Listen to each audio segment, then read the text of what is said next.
Okay, blessings. I guess that's some new thing with Facebook. I'm like, why is this on the screen? Huh. Anyway, blessings. Welcome to Tuesday Nights Live. Y'all see the title somewhere over here, okay? And I rephrased it. I had something else I wanted to say, but I rephrased it. So let's get right up into this. This one started off because this topic started off because it was a question. Someone asked me, how did I become narc aware, or how did I figure it out, or what was it that helped me get to where I'm at right now. I'll just say it that way. And I had to actually sit there and think about this one. I had to think about it because because it's so funny. And I saw a lot of people talk about this on their videos, and some of them be like, they'll probably remember one thing or something like, well, it was because of this, unless it was just something really, powerful that happened where they just went straight to the goal. Some of us had to go around a couple of corners before we found the goal. So, I was looking at some videos, and it wasn't about narcissism. It wasn't, but for some reason, the videos that I was watching, I think I was watching something with personality, something about what type of personality you have, some video like that. And then I'm sure the first person that came up where I clicked the video and I kind of followed that person a little bit, and then other people started coming into the feed, but that was Warren, Coach Warren. He was one of them coaches that no filter, nothing. I'm talking about no filter. And it wasn't just because he had no filter that I understood him. It kind of made it a little bit hard for me to understand what he was saying. And then I found H, and then things started to come a little bit clearer. Then that's when I figured it out. So basically my answer is I did some research. It wasn't Google, it was YouTube. I know another content creator Googled the word because somebody said that word. I didn't, like I said, things changed that. I didn't know what it was, but here's the twister. I did not know what a narc was, but what I did know, because I said it in a TikTok commercial trail, and I hope it's up by now. But what I did realize, I realized that I was dealing with something evil. I knew that I was dealing with a demon. I knew that I was dealing with somebody that did not have it all together upstairs. They actually don't have it upstairs. They lower level. So when the narc, and it's more than one narc that did this too. Excuse me, I got a burp. I'm trying not to do it loud. They both was very, very, very similar with the things that they were doing. But I knew that I was dealing with a evil spirit. I knew I was dealing with the devil. I knew I was dealing with demons.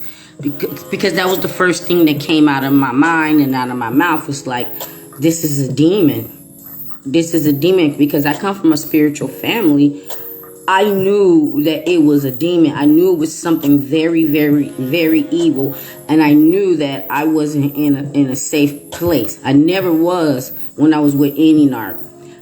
But that's how I discovered it, because of my spirituality.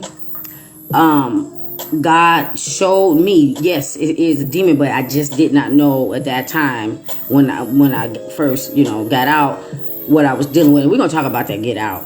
Because whether you think you did, and I'm going to have to do it, y'all. Don't get mad. Don't get mad.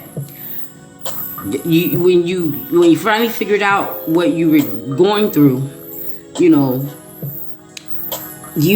thinking that, how could somebody be so evil to me? How could somebody this and how could somebody that? We're going to talk about it.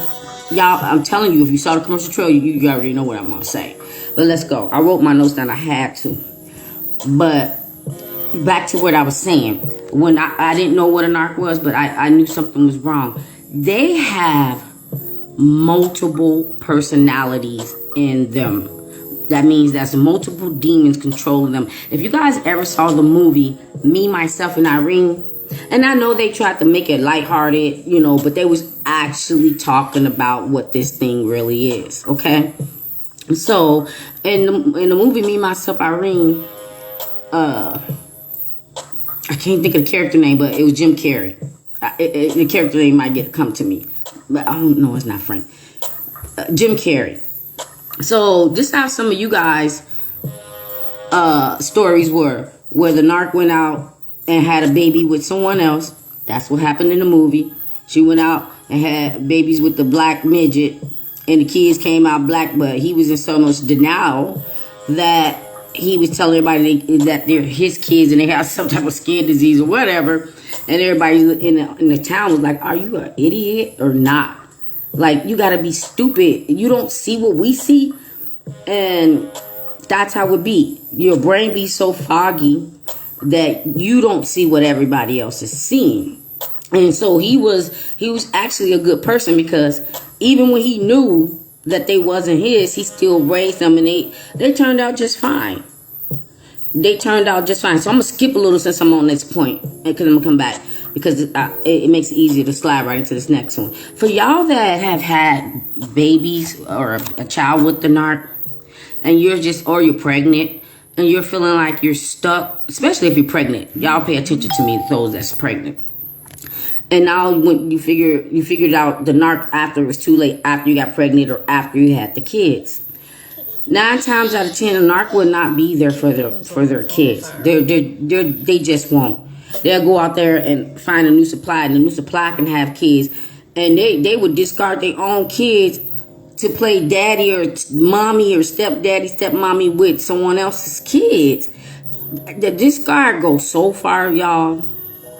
But let me tell you something, because I heard someone say this, and don't worry about it. Don't even worry about it, because you are your kids' blessings. Whomever have the kids, whomever is taking care of the kids, whomever is loving the kids, you are the blessing. So even if you are pregnant or got kids with a narc, okay, God let that happen. God let that happen because a couple of things. God knew that you were the blessings to those kids, and if you was the ones that stuck around because of the kids will figure it out. And some of them already had figured it out. So if you would have discarded them and tried to keep the kids away from them, now sometimes you have to, because a narc will hurt your kids just to hurt you. But if you didn't do that, and the narc was a part-time parent, the kids know that. They're going to grow up remembering that. They're going to grow up knowing that. But if you just took your kids away because the best thing you can do, because you didn't want your kids to experience any abuse from the narc, what the narc can do is get leverage from that and be like, I always loved y'all. I always loved you, but your mom kept you away. I know what I'm talking about. I remember hearing these things when I was a kid, and I didn't know what the hell. So what they would do is they would try to turn your kids against you and blame everything on you if you keep them away from the kids. But like I said, if it's a dangerous situation, you do what you got to do. But the kids will figure it out. They're going to know which parent is right, which parent is wrong. And God forbid it's 2 narc parents. Let me cover that real quick, because I ain't even write that in my notes. If it's 2 narc parents, the one parent that the child can benefit from is the one parent that the child is going to more take to and more be on that narc side, even though they both are evil. The kid just discover how to manipulate too. Like, well, I know both of you guys are this and that. They're just going to stick with the parent that can do more for them, or the parent that's going to give them or leave them anything after this life. So that, they ain't stupid. The kids are not stupid. I'm telling you right now, because my kids today at work, they turned up today, and God gave me a whole nother glimpse of the mind of a narc. But these were real kids. And that rage that came out on this one little boy today, I said, who you think you talking to? Who do you think you talking to?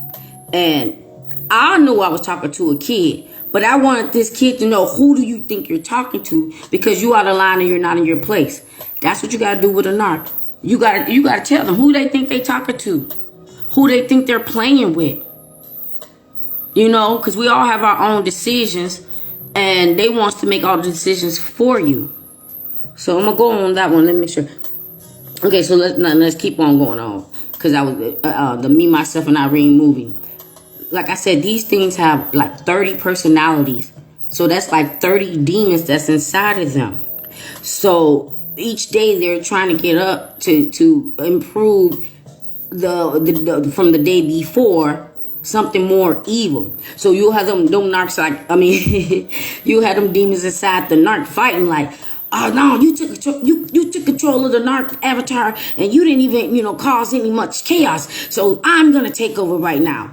So now you're dealing with a new demon the next day, and now the narc is acting way more crazy, depending on which demon is taking over them for the day. Because they're gonna be taken over by something, evil, of an evil entity or something. Because that's how they live their life every single day. Do you want to know how hard it is for you to play? I'll put it this way, because like I said, I write plays, direct plays, act, and all that. You don't want to know how hard it would be if every day we're rehearsing for a play, and then the director or the producer keep throwing out another script, keep changing the script, and I was getting closer and closer to showtime, and you don't know any of your lines, you can't remember anything because it kept changing and changing. That's what narcs do to you, but that's what the demons do to them. Like, they'll have narcs that think they have this one script all down packed, and they're going to stick to that script and keep sticking to it, and then the demons change the script on them. And now they got to figure out who they're supposed to be for the day. Try. They got to try to figure out who the hell they finna be today. Can you imagine living like that? Like, every time you it's like every time you get up and you get dressed, you put on a new different outfit. Unless you got a uniform. But we're going to say you change clothes. Every single day you change clothes and you just don't know what you're going to wear. You know, you got to wear the right thing because whatever it is you're going to do. Christina, hello. And that's how they live. That is how they live. Each day they don't know what role they're going to have to play. Which script they're going to have to go by. Ooh, I'm on fire. That's two different things. When you are in a play, you'll get a role. And then everybody gets a script. But if your role and the script change, and you're getting closer and closer to the due date, let's call the due date. Let's call the due date discard. They cannot discard you the proper way when the roles and the script keep changing. So that's what I'm talking about. The demons fighting in the narc's body. Like, no, let me take over today. You know you're not more evil. You're not evil enough. I'm gonna do this. No. You messed it up. You gotta wait your turn. Get back in the line.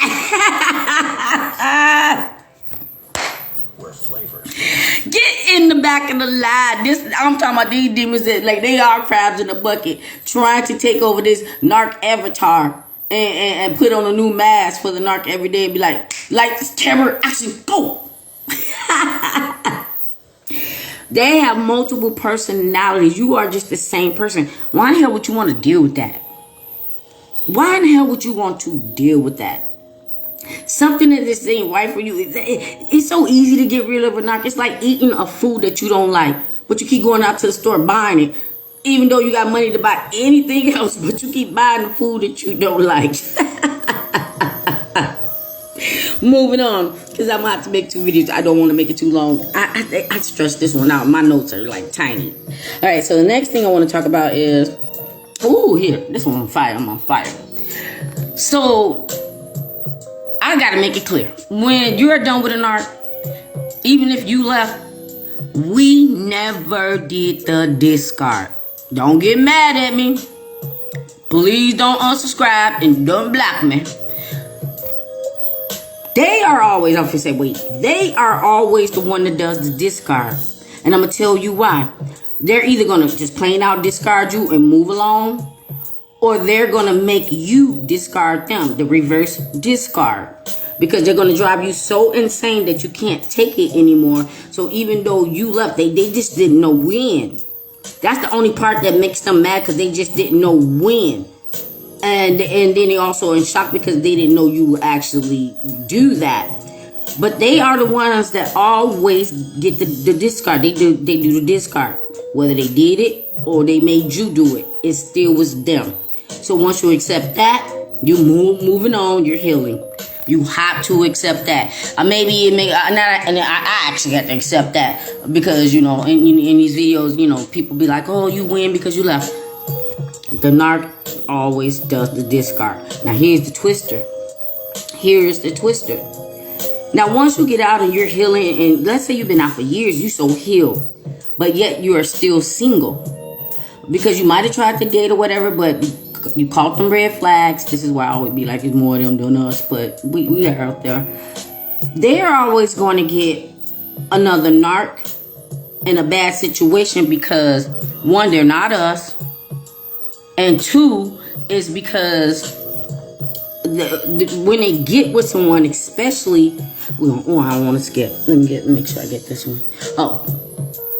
So this is why they end up with another narc in another unhealthy situation, is because it's hard for us to find good people. It is hard for us to find good people when we are good people. So what makes anyone think that once the narc is done with you, or you're done with the narc, that they're going to find the love of their life? They're going to find the best person in the world, as if they deserved it, when it's hard for us to find us. I know that sounds like the mirroring thing, but you want somebody that really is like you, that really believes in the Most High, that really has a good heart, that's empathetic, that's caring, that's supportive, that's loving, that's, you know, honest, their integrity, dignity, boundaries. Okay? So if it's hard for us, genuine children of God, chosen ones, light workers, what would make y'all think it ain't hard for them? They just gonna keep on going and hope that they hit the jackpot one day. But they had already hit the jackpot when they got you. I'm on fire, y'all, because when I talk about this last topic, I am on fire, because sometimes you have to really think, because I never just 100% blamed any of the narcs I ever dealt with, because you always have to take your part. If you're an honest person, you always got to take your part, because you didn't have to be there. So you can't just dump it all on the narc. But once you figure it out, they still have to live that same life and keep doing the same thing all the time. When you upgrade, where the old you is dead and gone, and here's the new you, the one that found Christ and walking back with God, you're never going to be the same. You're never going to be the same. So accept that. You know, being different is okay. It's okay. They always going to be the same. Nobody wants to. It's like, if you want to just be the same, it's like being in your car at a red light and the light never changed. Did y'all hear me? It's like being at a red light and the light do not change. That's what narcs are. Narcs are always at a red light waiting for the light to change. So they get tired of waiting. They break the rules and run the red light, because narcs feel like doesn't nothing apply to them. And here come Officer Friendly. Woo, woo, woo, woo, woo. Now narc all mad and got to face the consequences or whatever. That is how it is. I really hope that made sense to you guys. Okay, so look, let me finish this last one. Yep, I got that covered, because they're never gonna find anyone good. If God can get, we will. You will. You may have. But there's no way in the world that God is going to bless them before blessing us. They're never going to get a blessing. But they did. I'm telling you. But they did. It's like count your blessings and don't miss your blessings. Okay? All right. We said that. Ooh, I was already on point. I said that. Okay, so since I said all that, I might as well just get to the point. When you got out of the relationship with the narc, You were just totally 100%. They were evil. They were terrible. It was the worst thing I ever been through. They're cursed. I was just a good person. I was trying to make their life better. And people on the outside of you may think like that, that's a blessing. You got this really kind-hearted person, that's treating you with real love and everything. So that seems to be the blessing. And then them treating you the opposite of that, abuse and cruelty, that is the curse. Nothing, in the words of my 2-year-old daughter when she was 2. Woo! Holy Spirit, we on fire. That was not it, y'all. They were our blessing. We were they cursed. They were our blessing and we were their curse. Do you think you'll ever see it that way? I ain't even think I would see it that way, y'all. Come on now. Tell you why. I'll tell you why. Because when we got with them and discovered who they are and what they do and got abused and tortured and tormented every single moment with these clowns. Okay? When you get out of that relationship, no matter if it was a romance or not, but when you get away from these clowns, your eyes are wide open. You are awakened. You are awaking. And now your blessings are going to come. You were blessed when God woke you up. You were blessed when God got you out. You was blessed when God kept you moving. You were blessed when God gave you everything you needed to stand on your own 2 feet. Like in our live tonight, the walking on water. I love that analogy. Because when you got out of that relationship with that thing, you were literally walking on water, walking towards God. It wasn't fearing the water or fearing drowning, because that would be the narc. Let's just say if you didn't trust in God and all of a sudden you just started drowning and the waves are hitting you and knocking you into the water and now you can't get out and you cannot breathe. But then here comes God reaching out his hand. Here comes Jesus reaching out his hand. And all of a sudden, you don't even know. You think you're walking on the ground, but you was actually walking on water. And then you got into the arms of Jesus. And you got out of that thing. Okay? So the narc is our blessing, because now we are aware of something that we don't ever want to encounter or experience again, and we have the discernment that God has given us so that we can never endure that again. But we were they cursed, because we showed them what a blessing is. We showed them what a good heart is. We showed them love. We showed them things and gave them things and did things for them that they never ever experienced. And I ain't just talking about no sex. That ain't even in what I'm saying. I'm talking about you showed them love and light. And maybe for a split second or two, they actually felt that. They actually felt that. I'm on fire. Here's the dropper, and then I'll get to the next video. They feel it even more when they get with the new supply. When they get with the new supply, and the new supply is nothing like you. So what they got to do is pull out their tricks out the magic hat, and that's when they have to praise you to the new supply, so the new supply can compete against something they just made up about you, because they want to keep the narc. And they want to make the narc happier than ever, because the narc did start off telling them with the smear campaign that you was the most horrible, evilest person. Then when they figure out that the new supply cannot compete nowhere near you, then they'll be like, yeah, I know I told you that he was so horrible. And I know I told you she was so horrible.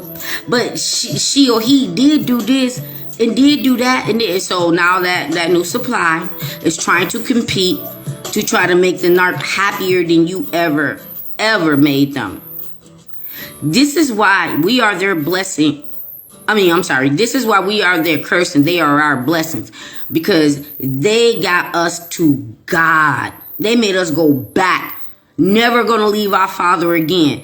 And they made us learn more about our gifts, ourselves, and got us closer and closer to God. That now that we are these people that do these videos, these content creators, because you're now on your mission. You are now on your mission. This is the new unwritten Bible. Your job now is to help other people. And it may not just be about videos. You might actually have some other ways to help people, finances or whatever, something to make somebody else's life better, the way God wants you to do. So that's why they were our blessing, because we didn't know ourselves. We didn't know boundaries. We didn't know ourselves. We didn't know this was wrong, that was wrong. Because we got so conditioned to life in this modern world, and no one ever taught us these things. So we had to learn it the hard way. And then they got with us, and they got cursed. And they continue to get cursed. Come tell y'all why. They continue to get cursed because they're still plotting and doing things to try to hurt us, and they don't think we know. Whether you know or not, God know.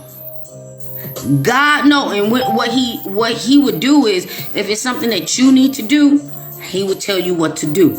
Otherwise, he'd be like, sit back, my child. Sit back, my child. I got this. That was the walking on the water thing I just said.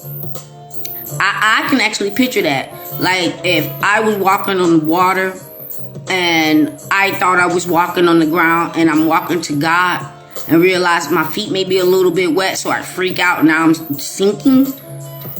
And I'm just like, no, God help me, please, God. Because that's what we are. We're sinking. We're drowning when we're with them. And then we're begging God to help us, and he reaches out his hand. I will never forget that day. I would never forget that day where I was literally screaming for God to help me. To help me. They're never going to go to God. So they're never going to get the help that they need. I told you, 30 personalities in that body. 30 demons, 40 demons, 50 demons fighting for position. Now, each demon trying to outdo each other. And then if they don't, back of the line. And then now they're in the back of the line plotting up, rubbing their little demonic fingers together, trying to figure out the next move when it's they turn in line again. I really hope I made sense with this, because I just wrote down some things, but I didn't know exactly every word I was going to say, because I don't want to read to y'all. I want this to come off, where you guys understand it, and I don't like to have it so scripted. Even when I was working before COVID, I didn't do the plays after COVID. I always wanted to know my lines. I never wanted to have the script. I didn't want people to feed the lines to me. I didn't need a teleprompter. I always wanted to know the lines. And even if I didn't remember each line, I knew the bullet point of the line. So long as I got that point out and I didn't throw off my actor or actress, they still got their cue. They still got the cue. And I hope that makes sense, because I know a lot of people don't know about, the entertainment industry that way. But I really just thought about it that way. And today, I'm telling you, they went hard. They went hard. Chile. They went hard. So I'm going to stop this one, because I know I took this one a little bit long. And then we'll get to the next video. I got a feeling we might not even get to the next video, because I think I put them together. Don't worry. We'll just maybe do a recap if I did. Let me look at these notes. I really appreciate you, Christine, being here, listening to everything I said. If you did understand what I said, or something related to you, or you got something that you wanted to say, drop a comment, because I'm going to come back in, and then I can probably read your comment and kind of address that, because I'm not trying to act like I am a professional. I am just someone sharing my testimony to help someone else. That's what we got to do. That is what we got to do. I got a funny one, though, but I got to think about the good. It's funny, but it's not funny. Because I was like, we got to do something about that. I said we got to do something about that, because I'm embarrassed, and I'm not even the one that's doing it. But at the end of the day, we all gonna go down. We all gonna go down if we don't nip this in the bud. We all gonna go down. And I'm laughing, but it's not funny. It's not funny. Because I'll tell you about I'll say this about it, and then I'm gonna go. Narcs will continue to test you. When they know they're doing something wrong, especially at work, when they know they're doing something wrong and someone says something to them, they'll be like, oh, okay, I ain't know. Then they'll do it again, and then they'll do it again. And you might say something, but now they like, I just do it, say what I want to say. What they gonna do, what they gonna do, what they gonna do. And then they get to the point where they make it so bold that it would actually cost them their job. And they know this is all they have. But they got to feel like they are in charge. They got to feel like, I'm gonna get my way. I don't care what nobody say. If your way is going to affect me, boo, let me tell you something about that. Like I said, it was funny, but not funny. And that narc turned up the heat. I'm like, oh, so you just got, and then you gonna do it again, and then you did it worse? You tested God. You testing everybody's patience. You're jeopardizing everybody's livelihood, their income, their positions. You give them an inch, they're gonna take a yard. They're gonna take a foot. They're gonna take a block. They're gonna take a highway. They're gonna take a mountain. They're gonna take a river. They're gonna take an ocean. They're gonna take it all until they finally realize that they ish do stink. And now they think they can walk on water. Let's see how that's gonna work for you, boo. Now, with that being said, be blessed. I hope I didn't really go too long. I hope this is in the 20s something minutes. Be blessed.